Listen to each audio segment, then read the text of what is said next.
So I should preface this by saying that central Amsterdam is incredibly expensive. As such, we opted to stay a little bit out of the city centre in the Train Lodge hostel, which was okay, but definitely not the best hostel I've ever stayed in. We stayed in Sloterdijk, I hope I'm saying that right, and ended up finding this really cute cafe for breakfast. Sloterdijk was once a village in its own right, but has since been absorbed into the fabric of Amsterdam. Then it was time to head into the city centre for a day of exploring. We are now en route to Amsterdam Centraal from Sloterdijk. It's only 5 minutes on the train, but we're not very good at buying the tickets, so we had to end up getting the paper one. Let's go. One of the most surprising facts about Amsterdam is that it's only been the capital of the Netherlands since 1983.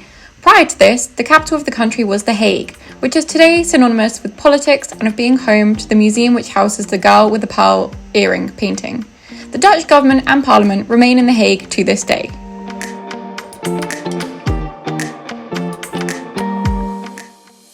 The first hidden gem in this guide is the Beurspassage. All glazed mosaic tiles and completely sea-themed, Beurspassage can be found steps away from Damrak, the brainchild of Arno and Iris and Hans van Bentum. While the glass arch roof is covered in fantastical and mythical sea creatures, the floor is all about the relationship between the city of Amsterdam and water. After all, this is the city of canals.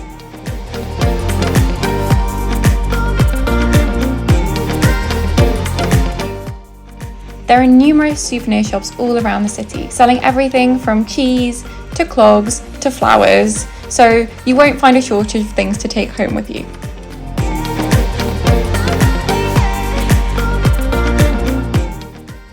To be honest with you, we couldn't resist visiting multiple cheese shops, especially because many of them offer samples of their products.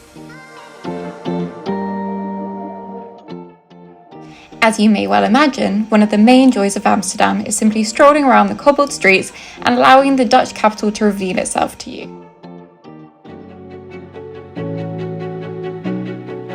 One of the next hidden gems is literally tucked away in plain sight.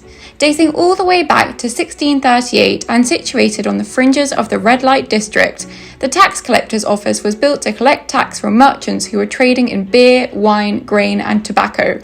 Now, the former office is flanked by two archways crested with gilt gold lions. Next up, blink and you might miss it, for this secret Catholic church is announced by just one simple poster and a quintessentially Dutch doorway. Down an otherwise unassuming, ever so modern shopping street, the H.H. Petrus in Pauluskerk is an oasis of calm in the midst of the hustle and bustle of busy city life. This ecclesiastical building is free to enter and dates back to 1848. Constructed in the neo-Gothic style, the church has been nicknamed De Papegaai, the parrot, on account of the fact that a bird trader's house once stood right in front of it, hiding the place of worship from the roadside.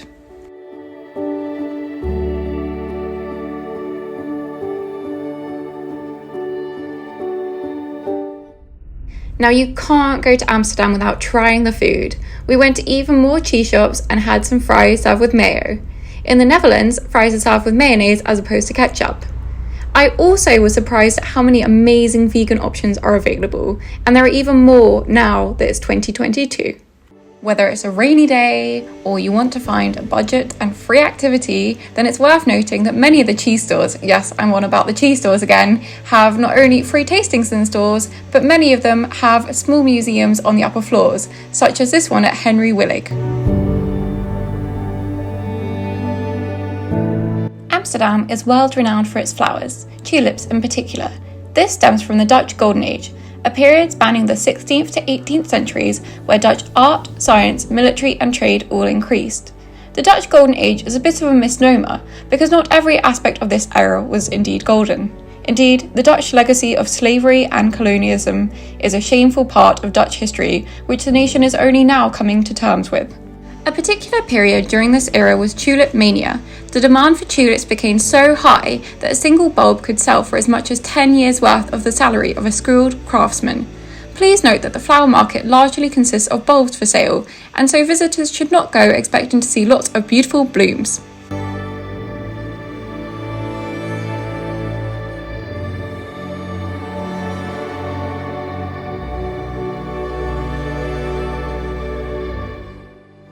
Situated close to the Rijksmuseum, Nieuwe Spiegelstraat is home to all manner of boutiques and independent shops. From clock vendors to ceramic sellers, this antique lover's heaven and paradise lies to the south of the historic city centre and has been home to all kinds of stores for well over 3 centuries. Visit today and you can expect to discover stores selling authentic Delft blue tiles, ceramic tulip vases, and even some cool vintage clothing shops. In total, there are over a dozen shops you'll want to peruse, so be sure to set aside enough time to be able to thoroughly be able to enjoy this Amsterdam hidden gem.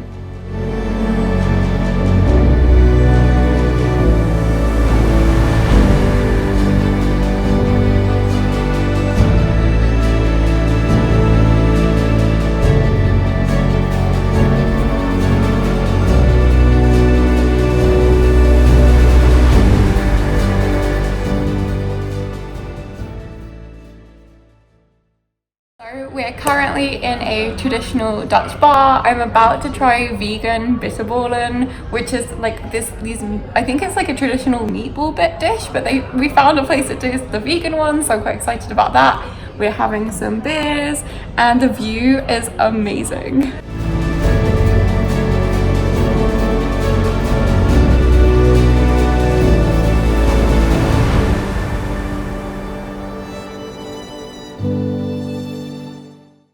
Once upon a time, the bar and brasserie that is now Café de Sluyswacht, I don't think I said that right, began life as a keeper's cottage. All slanting walls, wooden beams, uneven stone floors, and precariously perched above the very fringes of the water, the building itself dates back to the 17th century, 1695 if we're being precise.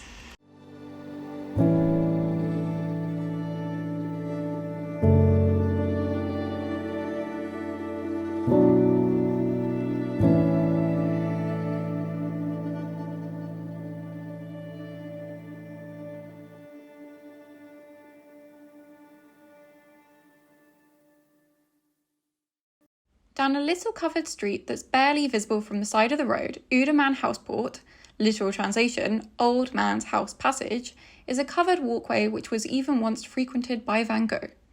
Today, this hidden gem of Amsterdam is home to a large selection of stalls selling second-hand books, a Bloemenmarkt as known in Dutch, and the perfect place to escape the rain on bad weather days in Amsterdam, which would happen more than you would think.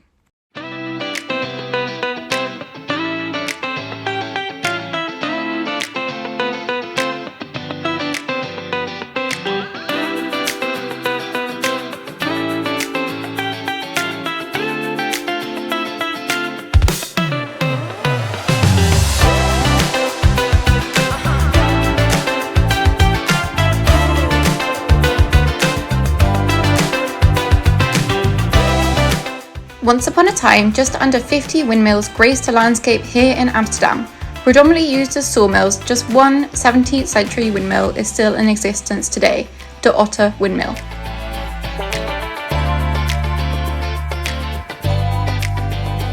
For those who wish to escape the crowds of the Rijksmuseum and get away from the mass of people who flock to the gingerbread houses of Damrak on a daily basis, the Hofjes of Amsterdam are secret, obscure and hidden courtyards that are filled with greenery and dotted throughout the city.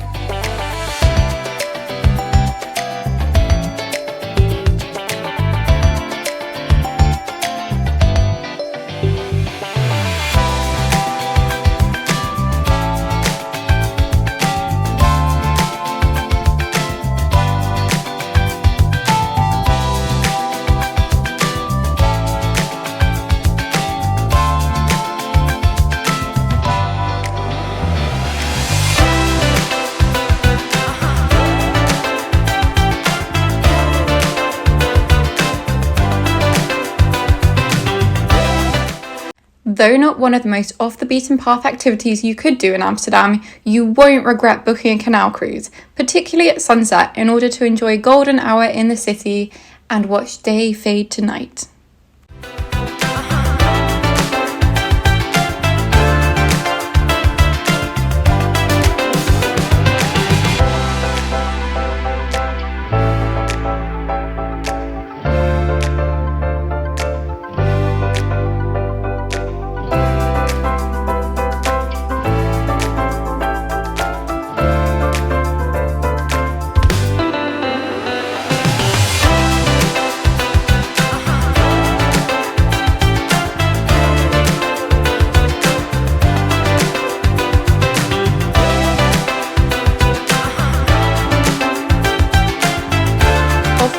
path and away from the crowds of the city centre.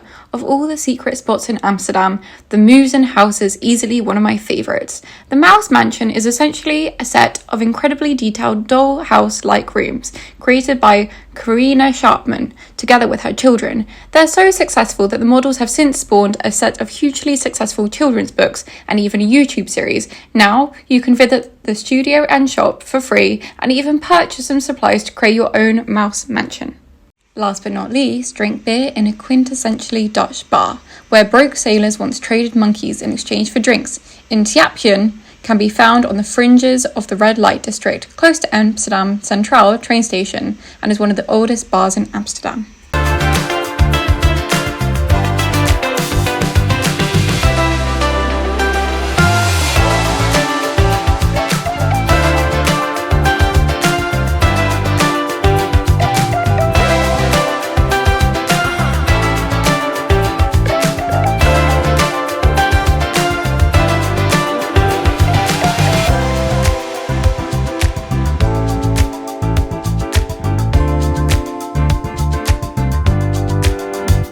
Thank you so much for watching. If you've made it this far to the end, be sure to like and subscribe for more. See you soon. Bye!